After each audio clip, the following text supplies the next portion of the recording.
stuff. Like honestly speaking, when I was a kid, I used to absolutely not really like any other subject that wasn't science related or math related. The first class I ever fell asleep in was social studies.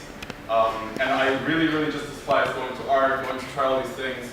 Then eventually, one fateful summer vacation, I saw this little black and white poster about a theater course, and since I had nothing to do that summer vacation, I said, why not? You know, let's try it out, let's see where it takes to. And nowadays, theater has become one of my biggest passions. I just live for theater now, but I still haven't dropped that math side, that science side, that still keeps carrying me forward, keeps giving me that safe option. And I still find really interesting to keep exploring and to keep finding out more about. Now, when people think about art and science, they usually think that they're two opposite things, two completely different things that really never interchange with each other. But that is really not true. I mean, you can obviously see very easily the relationship that, or say the influence that science has in art.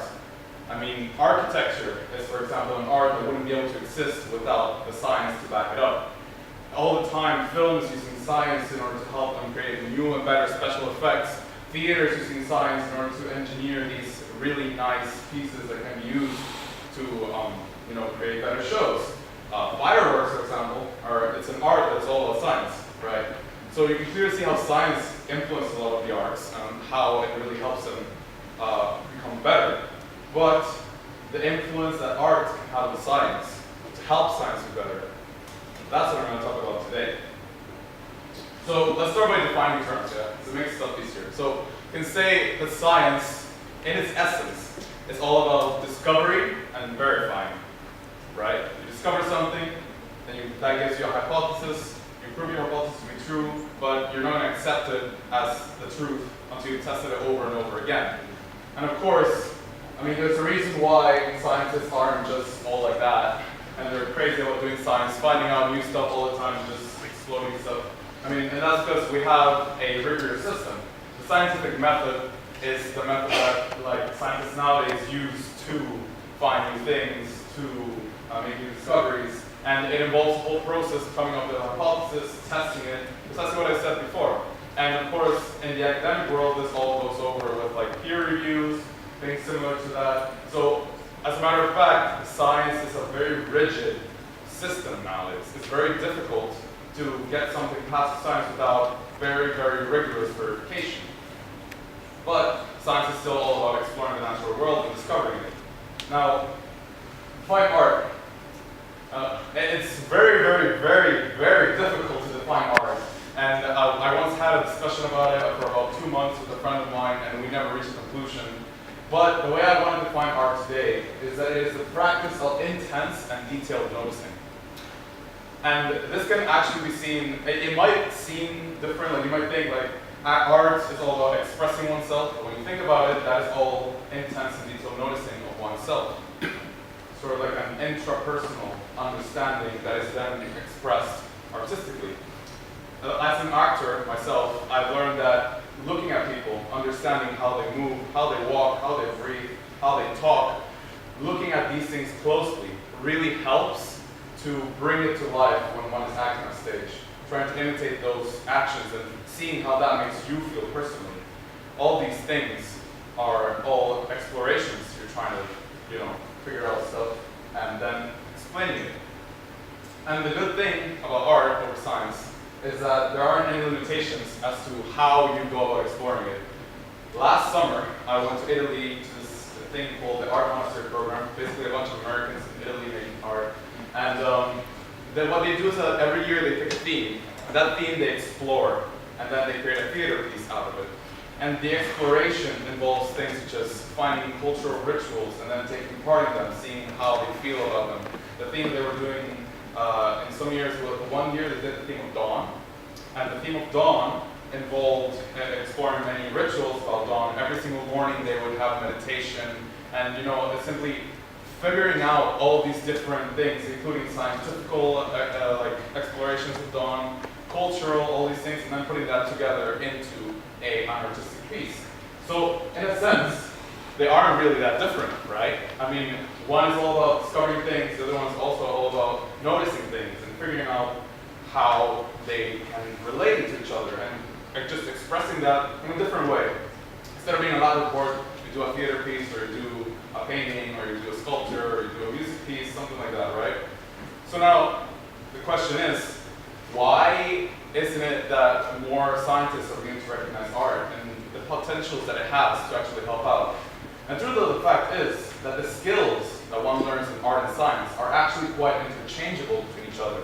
And when you think about it, there's tons of examples to back it up. For example, astronauts are statistically more likely to play a musical instrument than us regular people.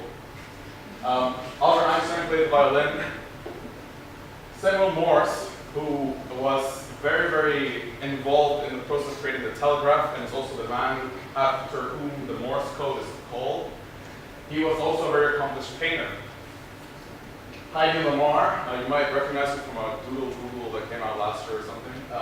She was an Austrian-American actress, film actress, who also made a lot of inventions. One of them, a really important one, had to do with frequency hopping, and it's still used in telecommunications nowadays. And this is my personal favorite. Rowan Atkinson, aka Mr. Bean, he has a degree, a master's degree of electrical engineering from Oxford University. So you can see that clearly artists and scientists do have similar skills. The skills you learn in art, the skills you learn in science can be interchangeable, and thus practicing both can really help out. But that's not as concrete, right? I mean, it's a very intuitive way of thinking, like that you just, by practicing art, you'll be better at science. And in fact, by applying an artistic approach to an idea, to something in the natural world, you can actually make new discoveries. Take, for example, the Cartesian plane, also known as the coordinate axis, depending on how you call it, Spanish Cartesian plane. Okay. Think about this, for example. You have three functions, and you can see that there's a relationship between the three functions, right? The function y equals x times sine of 1 over x is always bound by the two lines of y equals x and y equals minus x.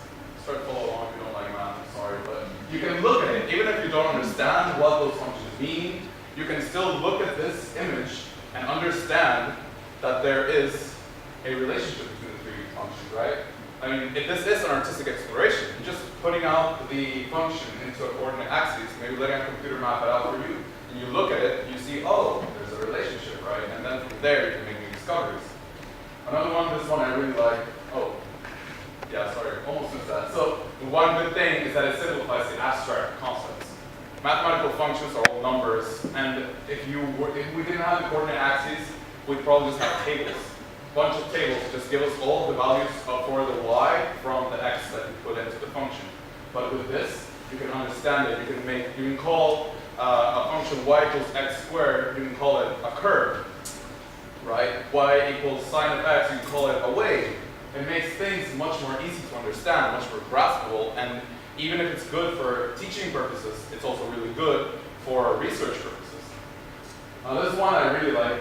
Who here knows the YouTube channel number file? Anybody know it? Hey, some people. So, all right. So you might know about Ulam spirals. Now, Ulam was a mathematician who was actually involved in the Manhattan Project, and after that was over, he actually went into academia. And the story about Ulam spirals basically goes that one day he was sitting in a lecture and he was really bored, so he started to doodle all of the whole numbers in a sort of like a spiral shape. So you can see that there, it started with 1, then 2, 3, 4, and it was spiraling up. After he was done with that, he decided to circle all of the prime numbers. After he was done with that, you could see, actually, in here, that the prime numbers sort of align in these diagonal lines. You see it? They're not perfect lines, they're not continuous, but you can actually see, like for example, they're 5, 19, 41, 71, 109. They're all a diagonal line, right? Actually, if you make it bigger, it's easier to visualize. Every point on that image is a number, and it's set up like the Ulam spiral. And you can actually see the lines. Obviously, they're not continuous, but you can see that in those lines, we're more likely to find a prime number than in the rest of the spiral. And you can actually deduce the equations that give you the numbers that go in those lines, and that is a very good way to look for primes. You look for the numbers that align with those, that appear in those lines, and you test whether it's a prime or not. You're going to have a higher probability of finding a prime, right? And that all came out of doodling, right? The guy was doodling, he was bored, he was doodling the numbers, and he circled them.